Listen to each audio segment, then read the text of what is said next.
নমস্কাৰ ষ্টুডিঅ'ৰ মজিয়াত মই নিৰঞ্জন বৰুৱা আজি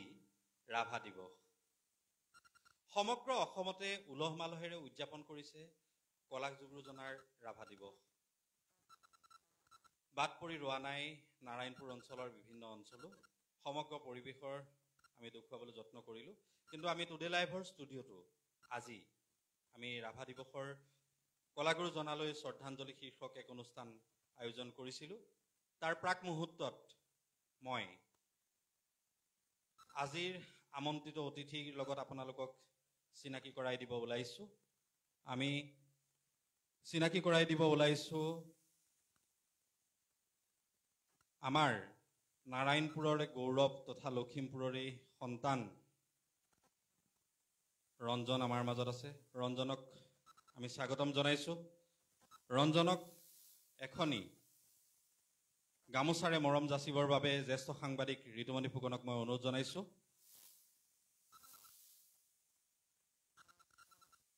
ৰঞ্জন আমাৰ মাজত আছে অকণমান আমি মৰম যাচিছো টুডে লাইভৰ মজিয়াৰ পৰা আমাৰ কাষত বাইদেউ আছে বাইদেউকো অকণমান আমি মৰম যাচিব বিচাৰিছো আমি বাইদেউক মৰম যাচিবৰ বাবে আমাৰ সাউণ্ড অপাৰেটৰ দেৱাশিষ বৰুৱাক মই অনুৰোধ জনাইছো বাইদেউক মৰম যাচিব অকণমান ভক্তি ভৰা সেৱা জনাইছো আৰু আজিৰ অনুষ্ঠানৰ আমাৰ যি বন্তি নিয়মিত প্ৰজ্বলিত হৈ থাকে টুডে লাইভৰ ষ্টুডিঅ'ত আমাৰ নিয়মিত প্ৰজ্বলিত হৈ থকা বন্তি গছ প্ৰজ্বলিত কৰিবৰ বাবে মই ঋতুমণি ফুকনক অনুৰোধ জনাইছো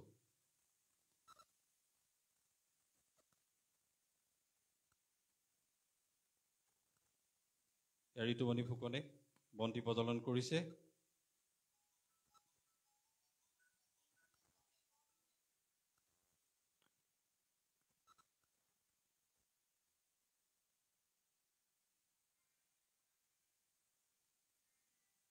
ঋতুমণি ফুকনলৈ আমি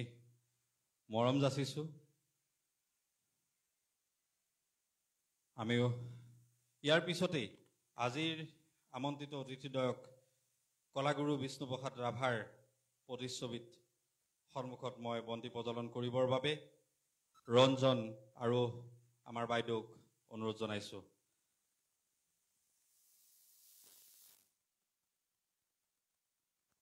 আমি কলাগুৰু বিষ্ণুপ্ৰসাদ ৰাভাৰ প্ৰতিচ্ছবিত আমি বন্তি প্ৰজ্বলন কৰিবলৈ আগবাঢ়িছো ইয়াৰ পিছতে আমি এক সুৰীয়া মুহূৰ্ত আজিৰ দিনটো যি কাৰ্যসূচী আমি টুডে লাইভে হাতত লৈছিলো এটা দিন আমি কলাগুৰু জনাৰ প্ৰতি শ্ৰদ্ধাঞ্জলি জনাইছো আমি বাতৰি সম্প্ৰচাৰ কৰি আছো বাতৰি সম্প্ৰচাৰ কৰাৰ মাজতেই কলাগুৰু জনাৰ যিহেতু কলাৰ সাধক কলাগুৰু জনা নাছিল কি আচলতে বিপ্লৱী সৈনিক সাহিত্যিক নাট্যকাৰ অভিনেতা কৈ কেতিয়াও শেষ কৰিব নোৱাৰি কলাগুৰু বিষ্ণুপ্ৰসাদ ৰাভাৰ বিষয়ে এইজনা মহান শিল্পীয়ে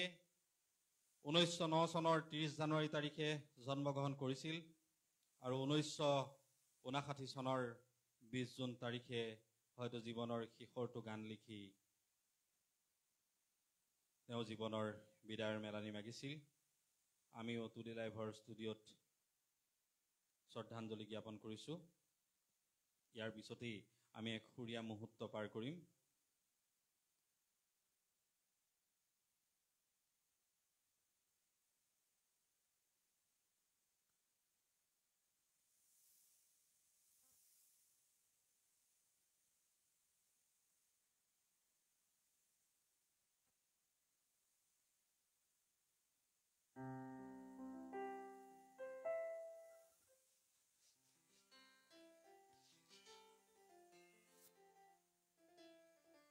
আমি বন্তি প্ৰজ্বলনৰ পিছতেই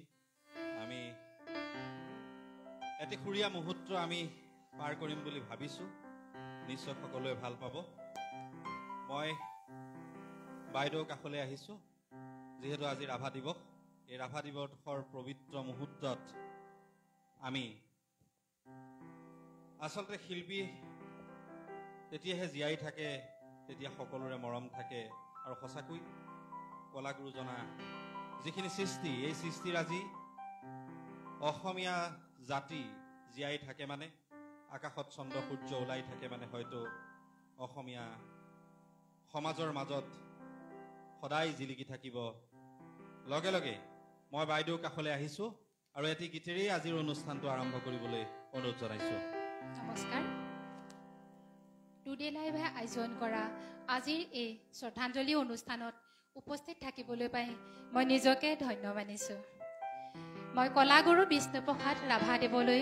শ্ৰদ্ধাঞ্জলি জনাই তেখেতৰ এটি গীত গাবৰ প্ৰয়াস কৰিছোঁ।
বাইদেউলৈ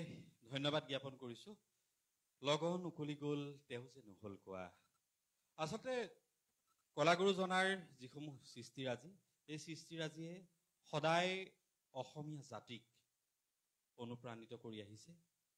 সদায় আগুৱাই যাবলৈ সাহস দি আহিছে। কেতিয়াবা যদি কৃষকৰ লগত আছে, কেতিয়াবা সংগ্ৰামী সত্তাৰে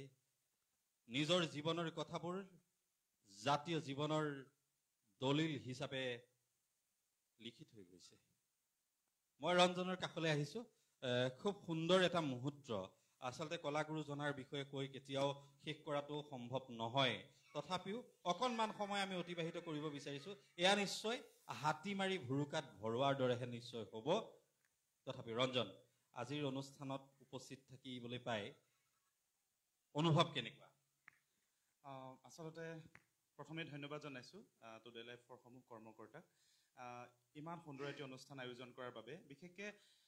ইয়াত উপস্থিত থাকি এটা বেলেগ ধৰণৰ অনুভৱ হৈছে। যদিও আজি দিনজোৰা কাৰ্যসূচীৰে বিভিন্ন স্থানত এই দিৱসটি আয়োজন কৰিছে, তথাপিও আজি সন্ধিয়াটিত আমি আকৌ গোটেইখিনি একলগ হ'বলৈ পাই সঁচাকৈ খুব ভাল লাগিছে। আৰু দ্বিতীয় কথা, আচলতে ৰাভা দিৱসটি অকল 20 জুন তাৰিখে পাতিয়েই তেওঁৰ গোটেই কৰ্মৰাজিখিনি খন্তেকতে শেষ কৰি পেলাব নোৱাৰি আৰু কৰিবও নালাগে। আমি প্ৰত্যেকেই তেওঁৰ যিখিনি কৰ্মৰাজি, তেখেতৰ যিখিনি অৱদান প্ৰতিজন অসমীয়াই মনত ৰাখি তেওঁক অনুকৰণ কৰি আমি আগুৱাই যাব লাগিব। তেতিয়াহে তেওঁ যিখিনি কৰি থৈ গৈছে আমাৰ কাৰণে, আমাৰ সংস্কৃতিটোৰ কাৰণে যিখিনি কৰি থৈ গৈছে, তেতিয়াহে আমি নিজকে এজন অসমীয়া বুলি সমাজত অন্য মানে ঠাইত আমি নিজকে অসমীয়া বুলি পৰিচয় দিবলৈ সক্ষম হ'ম। তেওঁৰ কৰ্মৰাজিক সদায় আমি অনুকৰণ কৰিব লাগিব। নিশ্চয়কৈ ৰঞ্জনে খুব এটা ধুনীয়া কথা কৈছে যে এটা দিনত কিয় ৰাভাদেৱক স্মৰণ কৰোঁ, এটা দিনত কিয় ৰূপ কোঁৱৰক স্মৰণ কৰোঁ, এটা দিনত কিয় সংগীত সূৰ্য ভূপেন হাজৰিকাক স্মৰণ কৰোঁ, যিসমূহ গীতে জাতিক জীয়াই থকাৰ প্ৰেৰণা দিয়ে, জাতিক সদায় উৎসাহ যোগাই আহিছে কথাৰে নহয় কামেৰে। ৰঞ্জন, এটা গীতেৰেই তেতিয়াহ'লে আজি আমি কলাগুৰুলৈ শ্ৰদ্ধাঞ্জলি জনাওঁ। নিশ্চয়, এটি অতি মোৰ ভাল লগা গীত। অৱশ্যে বিষ্ণুপ্ৰসাদ ৰাভাদেৱে এই গীতটো এনেকুৱা ধৰণে, এনেকুৱা শব্দৰ গাঁথনিৰে লিখি থৈ গৈছে, এনেকুৱা সুন্দৰ সুৰ প্ৰদান কৰি থৈ গৈছে, যিটি গাবলৈ আমাৰ প্ৰয়াস কৰিবলৈ ভয় লাগে। প্ৰতিজন অসমীয়াৰ হিয়াৰ আবেগে এই গীতটো চুই যায়। মই গীতটি গাবলৈ চেষ্টাহে কৰিছোঁ।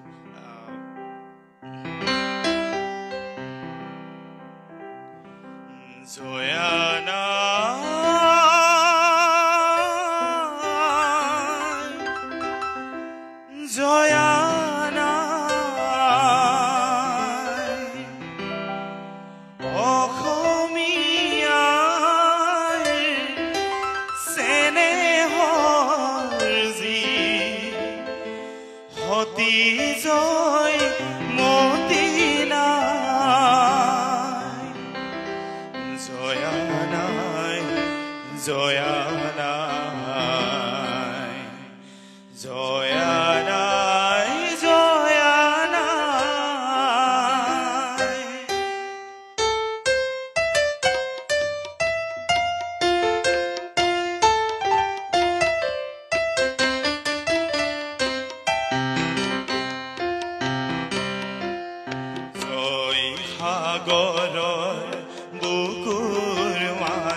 Jali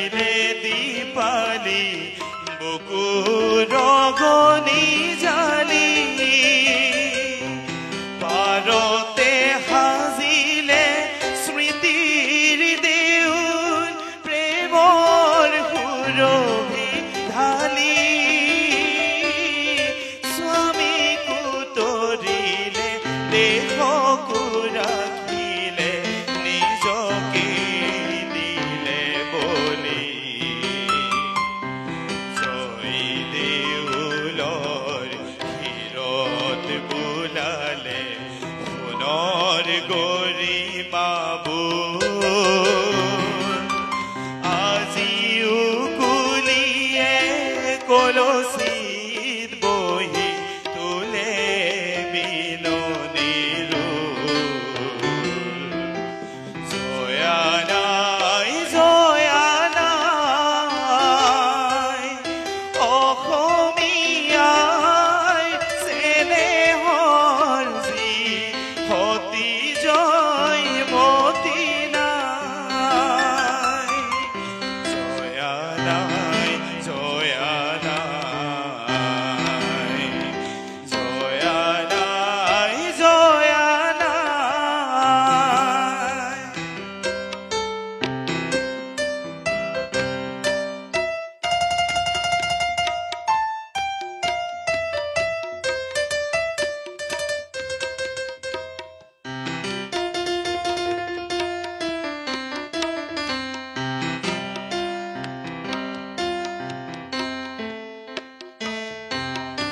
এই সাগৰৰ তেজৰ টুপিৰে বুলোৱা ৰাঙনি চুলি জ্বলোৱা দীপালি চাকিৰ শিখাৰে হৃদয় কলিতা জালি উঠা অসমৰ গাভৰু ছোৱালী জাগা অসমীয়া দল আজিও জয়া হিয়াতে আছে নুতুলিবা তেনে জয়া নাই জয়া নাই অসমীয়াই চেনেহৰ যি সতী জয়মতী নাই জয়া নাই জয়া নাই জয়া নাই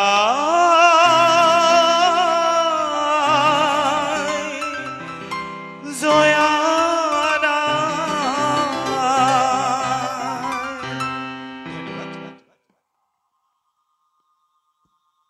আমি ৰঞ্জনলৈ ধন্যবাদ জ্ঞাপন কৰিছোঁ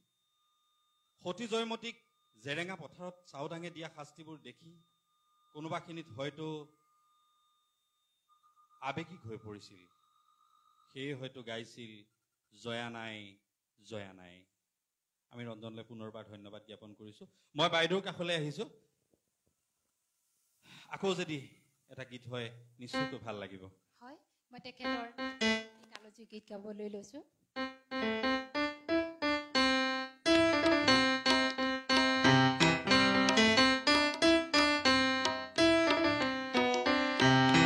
কাৰখানাৰে চিটি হুমুনিয়া কলৰ ঘৰঘৰণি বুকু কপোৱা কাৰখানাৰে চিটি হুমুনিয়া কলৰ ঘৰঘৰণি বুকু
খুব সুন্দৰ আচলতে কলাগুৰু জনাৰ যিসমূহ গীত এই গীতসমূহ মই পুনৰ কৈছোঁ চিৰসেউজ গীত এই গীতসমূহ শুনিলে শুনি থাকিবৰ মন যায় আমনি নালাগে আমি অতি টান টান যিসমূহ গীত এই গীতসমূহ আচলতে চৰ্চা কৰা দেখা যায় শুনা দেখা যায় যিসমূহ গীত আছিলে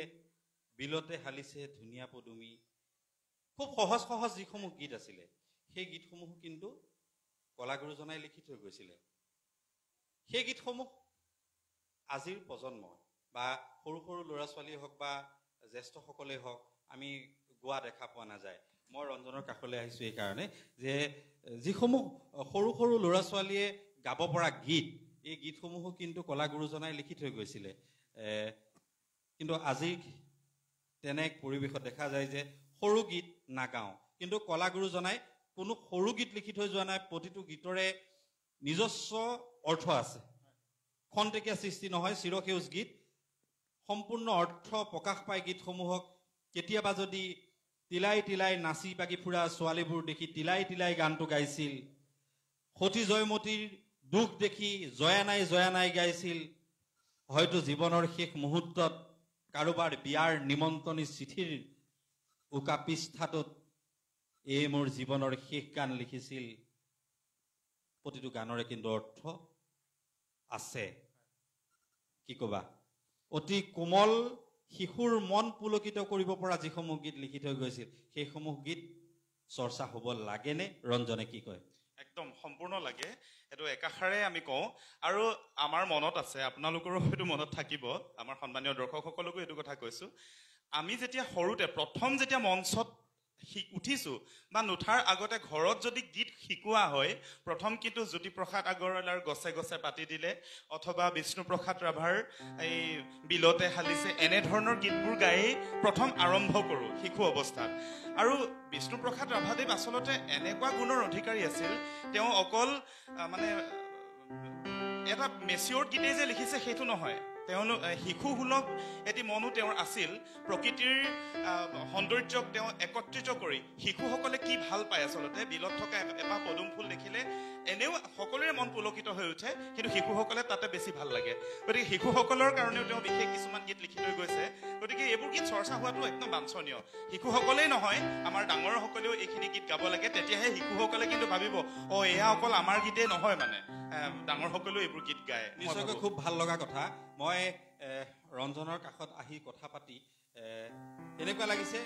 যেন সঁচাকৈ এই মনবিলাক আচলতে মানুহৰ থাকিব লাগে যে আমি গাব লাগে শিশুৱে যিহেতু আমাৰ জ্যেষ্ঠসকলক অনুকৰণ কৰে গতিকে নিশ্চয়কৈ আমি এইসমূহ গীতো জীয়াই ৰাখিব লাগিব গাব লাগিব অকণমান শিশুসকলৰ প্ৰতি কিবা এটা গীত হ'ব পাৰে নেকি কলাগুৰুজনাৰ অমৰ সৃষ্টি যিসমূহ গীত যে শিশুসকলক লৈ যদি আজি ৰঞ্জনে গায় নিশ্চয়কৈ ভাল লাগিব বাইদেউ সহযোগ কৰিব গীতটোত নিশ্চয়কৈ ভাল লাগিব নিশ্চয় আমি প্ৰতিগৰাকী কণমানি লৈ আমি মৰম যাচি আৰু বিষ্ণুপ্ৰসাদ ৰাভাদেৱৰ এটি খুব চিৰসেউজ গীত আটাইতকৈ জনপ্ৰিয় গীত আচলতে শিশুসকলৰ লগতে ডাঙৰ জ্যেষ্ঠসকলেও এইটো গীত ভাল পায় আমি দুইগৰাকীয়ে আমি গীতটি গাবলৈ চেষ্টা কৰিছোঁ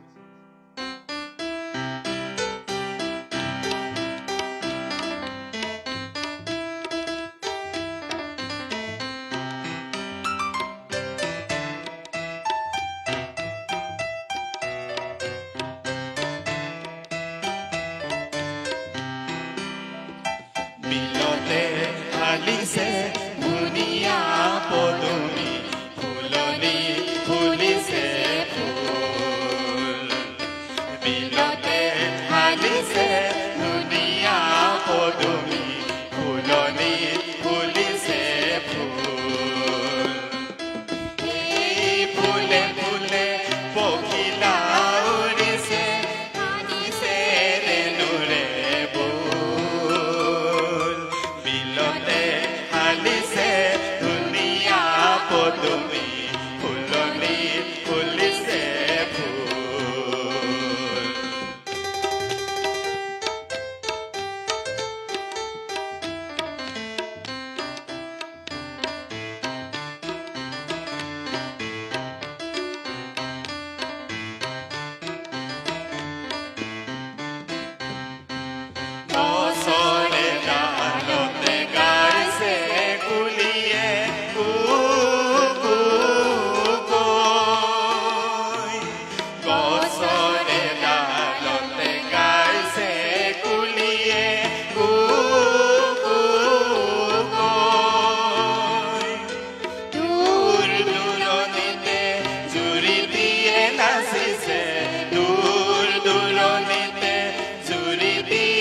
নাচিছে জিৰি জিৰি জিৰি জিৰি কৈ নিজান বননিতে কেতেকী চৰায়ে নিজান বননিতে কেতেকী চৰায়ে সুহুৰি মাৰিছে ৰৈ বিলতে হালিছে ধুনীয়া পদুমী ফুলনি ফুলিছে ফুল বিলতে হালিছে ধুনীয়া পদুমী ফুলনি ফুলিছে ফুল সেই ফুলে ফুলে পখিলা উৰিছে হানিছে ৰেণুৰে বুল বিলতে হালিছে ধুনীয়া পদুমী ফুলনি ফুলিছে ফুল বিলতে হালিছে ধুনীয়া পদুমী ফুলনি ফুলিছে ফুল ফুলনি ফুলিছে ফুল ফুলনি ফুলিছে ফুল ধন্যবাদ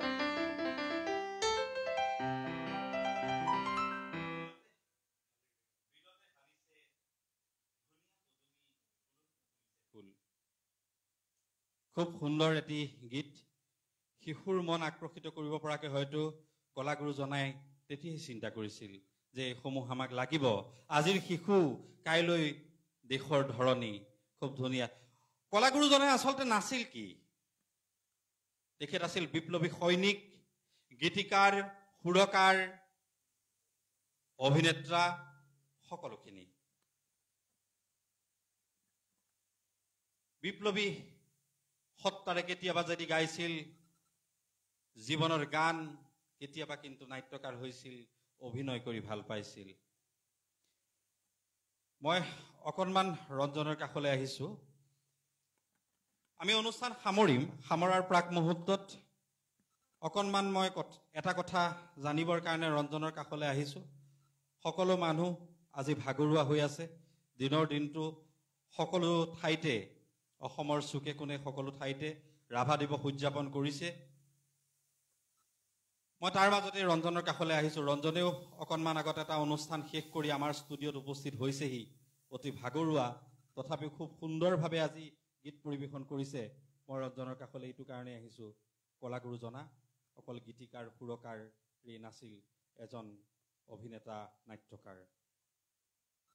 কলাগুৰুজনাৰ আদৰ্শৰে অনুপ্ৰাণিত হ'বৰ বাবে আপুনি যিহেতু এজন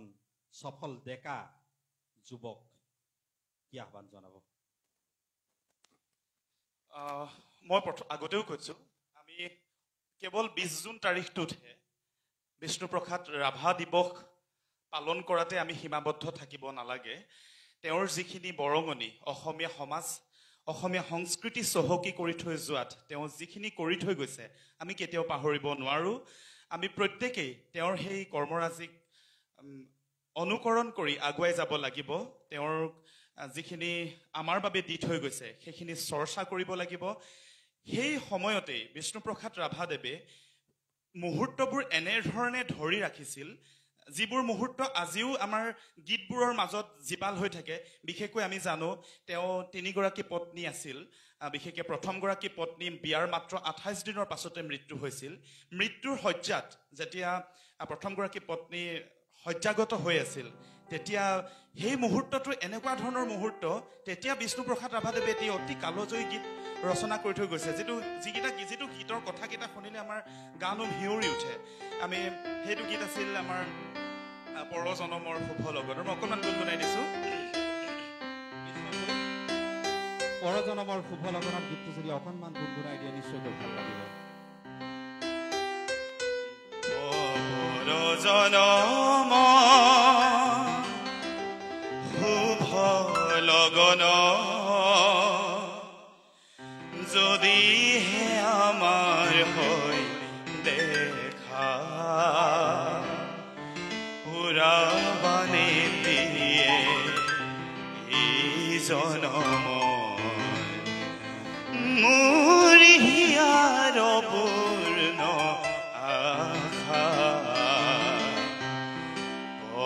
জনমৰ শুভ লগন। গতিকে বিষ্ণুপ্ৰসাদ ৰাভাদেৱে তাৰ পাছতো এয়ে মোৰ শেষ গান, নিজৰ মৃত্যুৰ আগমুহূৰ্তত শেষৰ গীতটিও আনকি লিখি থৈ গৈছে তেখেতে। শোষিত নিষ্পেষিত দৰিদ্ৰ কৃষকসকলৰ প্ৰতিও তেওঁ যথেষ্ট দায়িত্ববোধ আছিল, যাৰ কাৰণে তেওঁ বিভিন্ন লিখনিৰ জৰিয়তে আমাৰ চিনাকি কৰি থৈ গৈছে। তেওঁ যিখিনি উপন্যাসেই হওক বা মিচিং জনগোষ্ঠীৰ কাৰণে তেওঁ মিচিং কনেং নামৰ এখন উপন্যাসো ৰচনা কৰিছিল, য'ত সেই সময়ৰ মিচিং সমাজখনৰ কথা আমি জানিব পাৰোঁ।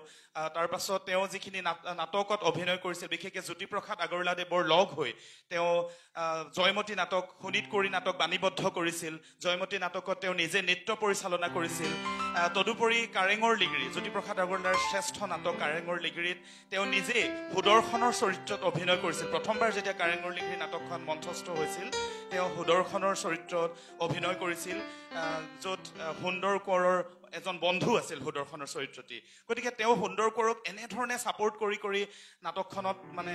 গৈছে, তেওঁৰ চৰিত্ৰটোৰ জৰিয়তে সম্পূৰ্ণ জীপাল কৰি তুলিছিল নাটকখন। তাৰ পৰৱৰ্তী সময়তো বিষ্ণুপ্ৰসাদ ৰাভাদেৱে বিভিন্ন কবিতাৰ জৰিয়তে, বিভিন্ন লেখাৰ জৰিয়তে আমাৰ সমাজখন, সেই সময়ৰ সমাজখন চিনাকি কৰি দিয়াৰ উপৰিও ভৱিষ্যতৰ কাৰণেও তেওঁ সকীয়াই থৈ গৈছিল। গতিকে এইখিনি কথা আমি পাহৰিব নালাগে, তেওঁৰ এই বৰঙণিখিনি আমি সদায় স্মৰণ কৰি যাব লাগিব। যদি অকণমান সম্ভৱ হয়, সেই কলাগুৰুজনাই যিহেতু মই কৈছোঁ যে এজন সফল অভিনেতা আছিলে, নাট্যকাৰ আছিলে, অকণমান যদি কিবা মনত পৰে, ৰঞ্জনৰ মনত পৰিবনে অকণমান? ঠিক সুদৰ্শনৰ চৰিত্ৰটি, কাৰেঙৰ লিগিৰিত সুদৰ্শনৰ চৰিত্ৰটি মই বিশেষকৈ মঞ্চত কৰা নাই, কিন্তু তেখেতৰ যি বন্ধু সুন্দৰ কোঁৱৰ চৰিত্ৰটি কৰিছোঁ। এটা দৃশ্যত সুদৰ্শন আৰু সুন্দৰ কোঁৱৰৰ এটা কথোপকথন আছিল। বিশেষকৈ সুন্দৰ কোঁৱৰ চৰিত্ৰটি কাৰেঙৰ লিগিৰিত জ্যোতিপ্ৰসাদ আগৰৱালাদেৱে এনেধৰণে উপস্থাপন কৰিছে, তেওঁ সমাজখনত প্ৰচলিত হৈ থকা কিছুমান পুৰণি ৰীতি নীতি, যিখিনি সমাজখনত আউল লগাই, সেনেকুৱা ৰীতি নীতি কিছুমান আঁতৰাব বিচাৰিছিলে, সমাজখন নতুনকৈ গঢ়িব বিচাৰিছিলে। সেই কথোপকথনত সুদৰ্শনৰ লগত সুন্দৰ কোঁৱৰে কথা বতৰা পাতি থকাৰ অৱস্থাতে সুদৰ্শনে কৈছিল যে, বন্ধু, তুমি যদি এনে কৰিবলৈ যোৱা, সমাজত প্ৰলয়ৰ সূচনা হ'ব, তুমি এইবোৰ কাম বন্ধ কৰা। সেই অৱস্থাত সুন্দৰ মুখত এটা সংলাপ আছিল,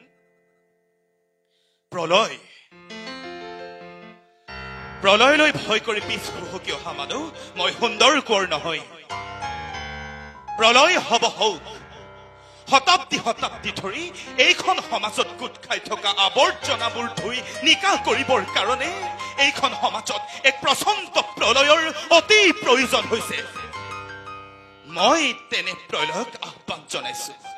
মানুহৰ জীৱনলৈ, সমাজৰ মাজলৈ মই সুন্দৰ কৰি তেনে প্ৰলয়ক আমন্ত্ৰণ জনাম। ধন্যবাদ। খুব ধুনীয়া এটা মুহূৰ্ত। আচলতে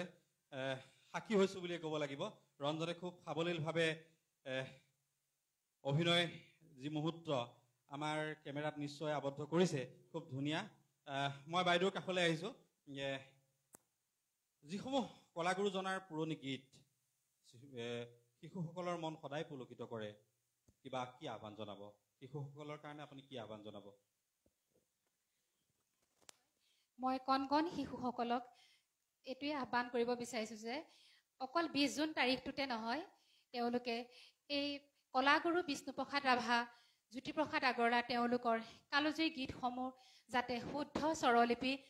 সহ তেওঁলোকে অনুকৰণ কৰি শিকি যায়, মই সেইকাৰণে আহ্বান জনাইছোঁ। ধন্যবাদ। অকণমান যদি মই শিশুৰ মুহূৰ্তলৈ উভতি যাওঁ, তেতিয়াহ'লে অকণমান গীত এটা মনত পৰিব নেকি? হয়।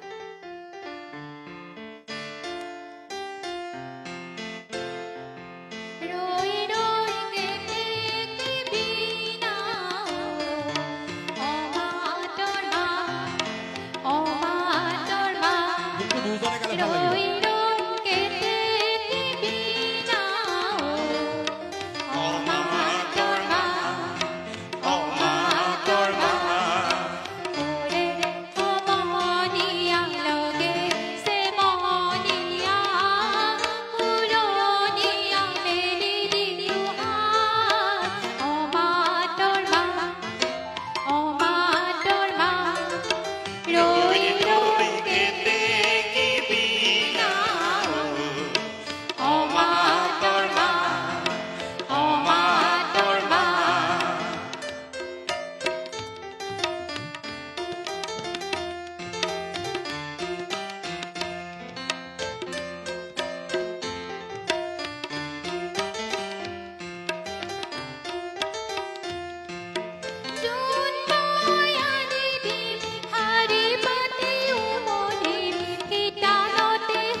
সুন্দৰ আচলতে কৈছোৱে যে কলাগুৰু জনাৰ বিষয়ে কৈ কেতিয়াও শেষ কৰিব নোৱাৰি এয়া আমি টুডে লাইভৰ মাত্ৰ এক ক্ষুদ্ৰতম প্ৰয়াসে কলাগুৰু জনালৈ আমি গীতেৰে শ্ৰদ্ধাঞ্জলি জনাইছো আজি অনুষ্ঠানত গীত পৰিৱেশন কৰা আমাৰ ৰঞ্জন আৰু বাইদেউলৈ ধন্যবাদ জ্ঞাপন কৰিছো এটা কথা ক'বই লাগিব মই অকণমান কেমেৰাত আবদ্ধ কৰিবৰ বাবে অনুৰোধ জনাইছো আচলতে শিল্পীৰ মন কোমল মন যেতিয়া কাৰোবাৰ এটা ফোন আহে কাৰোবাৰ যোগেদি এতিয়া এটা খবৰ দিয়ে যে মোৰ ছোৱালীজনী বা মোৰ ল'ৰাটো অকণমান চাই দিব লাগে বা শিকাই দিব লাগে সততেই দেখা পোৱা দুজন মানুহ শ্ৰদ্ধাৰ তৰুণ দা আমাৰ কাষত আছে আজি বাদ্য সংগত কৰিছে শ্ৰদ্ধাৰ তৰুণ দা আৰু মোৰ নিচেই কাষতে আছে শ্ৰদ্ধাৰ শিক্ষাগুৰু সংগীতৰ শিক্ষাগুৰু দুগ্ধ পাচনি ডাঙৰীয়াকো আমি ধন্যবাদ জ্ঞাপন কৰিছোঁ তৰুণ দাক ধন্যবাদ জ্ঞাপন কৰিছোঁ আৰু আজিৰ অনুষ্ঠানটো জীপাল কৰি তোলা দুইজনা শিল্পীলৈ ধন্যবাদ জ্ঞাপন কৰিছোঁ খুব সুন্দৰ এটা মুহূৰ্ত আমি কথা পাতিলোঁ কলাগুৰু জনাৰ বিষয়ে অকণমান ক'ৰবাত যেন আমি চুই যাবলৈ পাৰিছোঁ নিজকে ভাবিছোঁ চুই যাব পাৰিছোঁ বুলি কোনোবা এটা মুহূৰ্তত টুডে লাইভৰ এয়া মাত্ৰ ক্ষুদ্ৰতম প্ৰয়াসে এটা দিন আজিৰ দিনটো আমি সাম্প্ৰতিক যিসমূহ সাম্প্ৰতিক খবৰ সম্প্ৰচাৰ কৰাৰ লগতে আমি চিন্তা কৰিছিলোঁ আমাৰ টুডে লাইভৰ যিটো টিম আমি টিমটোৱে চিন্তা কৰিছিলোঁ যে আজি যিহেতু ৰাভাদেৱৰ নামত এটা দিন আমি উৎসৰ্গিত কৰিব পাৰোঁ নেকি সেয়ে আমি যদি আপোনালোকে টুডে লাইভটো চাইছে আপোনালোকে দেখা পাইছে পুৱা 6:30 বজাৰ পৰা এই মুহূৰ্তলৈকে আজি আমি ৰাভাদেৱৰ নামত এটা দিন পালন কৰিছোঁ অনিচ্ছাকৃত ভুল ক্ৰুটিৰ বাবে আমি অসমবাসীৰ ওচৰত ক্ষমা বিচাৰিছোঁ কলাগুৰু জনালৈ এই পবিত্ৰ মুহূৰ্তত পুনৰবাৰ এই মঞ্চৰ পৰা শ্ৰদ্ধাঞ্জলি জ্ঞাপন কৰিছোঁ আৰু শিল্পীলৈ শ্ৰদ্ধা জনাইছোঁ আৰু ইয়াৰ লগে লগে মই ষ্টুডিঅ'ৰ মজিয়াৰ পৰা নিৰঞ্জন বৰুৱাই বিদায় মাগিছোঁ ধন্যবাদ